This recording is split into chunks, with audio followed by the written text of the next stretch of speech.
नाज़रीन, आज हम आपको मैदा में सौदा के बढ़ने की वजह से होने वाले दर्द के बारे में बयान करेंगे।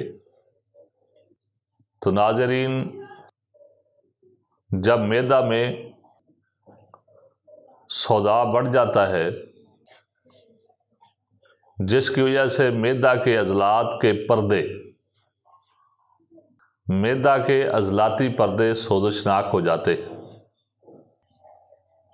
तो नाज़रीन, अब हमने देखना ये है कि ये सौदा बढ़ता क्यों है। इसके बढ़ने के कई असबाब हैं। एक तो मौसमियाती तब्दीली जो है वो भी इसका सबब बन जाती है। इसी तरह मादी असबाब, जिसकी वजह से खिलते सौदा जो है वो बढ़ जाती है। इसी तरह कई मर्तबा आपके सामने बहुत सारे ऐसे मरीज़ आएंगे कि उनका सबब ये होगा वो कसरत मुबाशरत की वजह से। एक तो मैदा में खुश्की पैदा हो जाएगी और दिल में तहरीक पैदा हो जाएगी।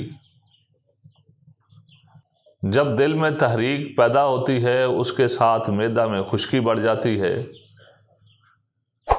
जिसकी वजह से उसके पेट में सौदा बढ़ जाता है और पेट दर्द करना शुरू कर देता है। और मादी असबाब में से खिलते सौदा जो है वो बढ़ने के असबाब में से इंसान की अपनी खुराक भी होती है कि ऐसी चीज़ों का खाना जिसके साथ सौदा बढ़ जाता है, जिस तरह आलू, गोभी, इसी तरह बैंगन, बड़ा गोश्त, ये सारी चीज़ें ऐसी हैं जिसके साथ खिलते सौदा बनता भी है और बढ़ता भी है। तो जिस वक़्त इंसान ऐसी खुराक खाता है जिसके साथ सौदा बनता है, जिसकी वजह से खिलते सौदा बढ़ जाती है, तो जिस वक़्त ये खिलते सौदा अपनी हद से तजावज़ करती है, तो फिर इंसान के पेट में हवा बननी शुरू हो जाती है। जब पेट में हवा बनना शुरू हुई, साथ ही इंसान के मैदे के जो अज़लाती पर्दे हैं वो सोज़शनाक होना शुरू हो गए, तो साथ ही पेट में दर्द भी शुरू हो गया। तो जिस वक़्त इंसान के पेट में दर्द हो, सबसे पहले तो आप ये देखें कि ये दर्द कौन सा है। ये रतूबती बलगमी दर्द है, या खिलते सौदा के बढ़ने की वजह से दर्द है, या इसी तरह खिलते सफरा जो है वो बढ़ने की वजह से दर्द हो रहा है। इससे पहले हमने आपको रतूबती और बलगमी दिमागी तहरीक की वजह से जो खिलते बलगम बढ़ती है, उसके साथ असाबी पर्दे मैदे के सोज़शनाक होते हैं, उससे जो दर्द होता है उसके बारे में आपको बताया था। तो आज हम आपको सौदा के बढ़ने की वजह से जो पेट में दर्द होता है उसके बारे में बयान कर रहे हैं। अब जो है हम आपको ये भी बता देते हैं कि जो पहला हमने बताया है रतूबती और बलगमी मैदे का दर्द, उसमें और इसमें फ़र्क क्या होगा। सौदावी जो मैदे का दर्द है, इसमें खिंचाव और तनाव होता है और पेट में हवा का भरना ये होता है, जो रतूबती बलगमी मैदे के दर्द में नहीं होता। इसलिए जब आपके पेट में हवा भर रही हो, इसी तरह पेट के अंदर खिंचाव तनाव भी हो, तो फिर आप समझ जाएं कि आपके मैदे में खिलते सौदा जो है वो बढ़ गई है। उसके बढ़ने की वजह से मैदा में खुश्की ज़्यादा हो गई है, जिसकी वजह से पेट में हवा भर रही है और उस हवा की वजह से खिंचाव और तनाव जो है वो मैदे के अंदर आ रहा है। इससे आपको पूरी तशखीस हो जानी चाहिए कि मेरे पेट में होने वाला दर्द ये सौदा के बढ़ने की वजह से है। और इन्हीं अलामतों के साथ आप रतूबती बलगमी दर्द और सफरावी जो है दर्द मैदे का, उसमें और सौदावी मैदे के दर्द में फ़र्क कर सकते हैं।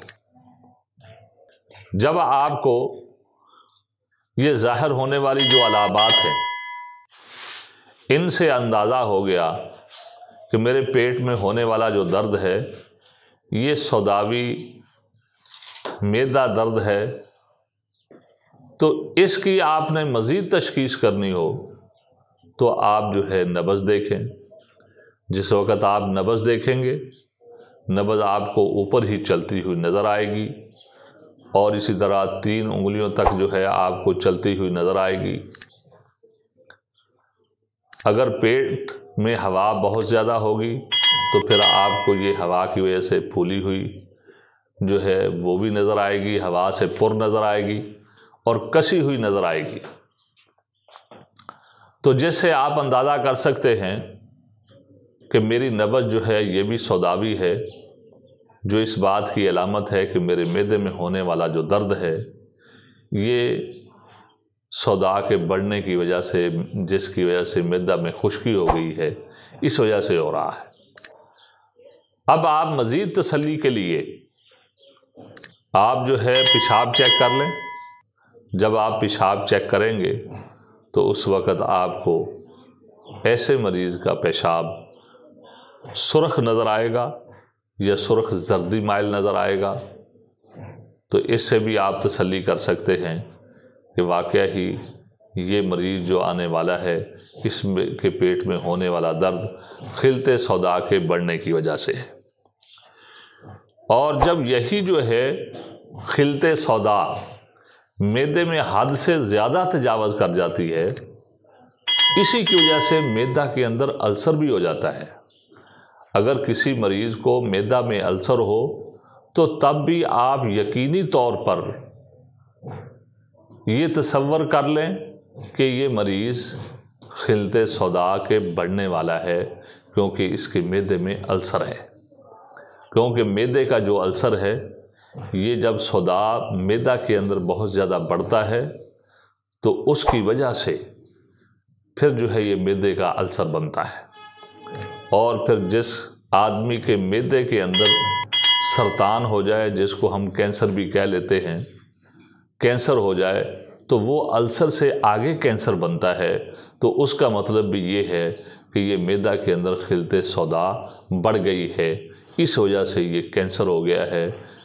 तो ये अल्सर से बढ़कर जो है आगे कैंसर बनता है कि जब आपको मैदा में दर्द हुआ तब भी आप इलाज ना कर सके, जब आपको अल्सर हो गया तब भी आपने कोई परवाह ना की, पूरी तसल्ली के साथ इलाज ना किया, आखिरकार वो मैदे का कैंसर बन गया, जिसने जो है आकर जो है इंसान की मौत ले ली, इंसान की जान ले ली। तो नाज़रीन, जिस वक़्त आपने इन सारी अलामात से, जो ज़ाहरी अलामात हैं या इसी तरह नब्ज़ और पेशाब की जो रंग की तशख़ीस है, उससे आपने तसल्ली कर ली कि ये वाक़या ही मरीज़ खिलते सौदा वाला है, जिसकी वजह से मैदा में खुश्की बहुत ज़्यादा हो गई है। और ऐसे मरीज़ को खुसूसी तौर पर पेशाब भी कम आता है और कब्ज़ की शिकायत भी बहुत ज़्यादा रहती है, क्योंकि मैदे में खुश्की होती है। तो जिस वक़्त आपने इसका इलाज करना है तो आपने हमेशा ऐसी खुराक तजवीज़ करनी है जिसके अंदर जिगर को तहरीक देना मकसूद हो। उसमें आप कोई भी ऐसी ग़िज़ा तजवीज़ कर सकते हैं जिसके अंदर गर्मी जो है ज़्यादा हो, उसमें खुश्की कम हो, या उसमें तरी जो है वो हो,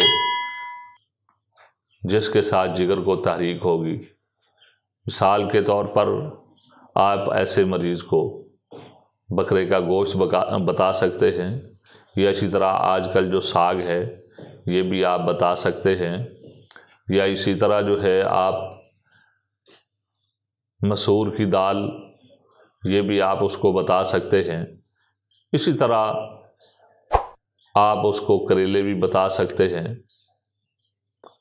तो अद्वियात में आपने ऐसी अद्वियात बतानी है जिसके अंदर जो है खुश्की कम हो, गर्मी ज़्यादा हो या गर्मी के साथ साथ तरी पाई जाए। तो इसमें हमारी अद्वियात जो होंगी हम उसकी जो है तस्वीरें वीडियो के साथ लगा देंगे, तो वो आप अद्वियात भी इस्तेमाल कर सकते हैं, जिसके साथ इंशाअल्लाहुल अज़ीज़ मैदे में होने वाला दर्द जो सौदा के बढ़ने की वजह से हो रहा है उसका इलाज बेहतरीन हो जाएगा। आज तक के लिए हमें इजाज़त दीजिए।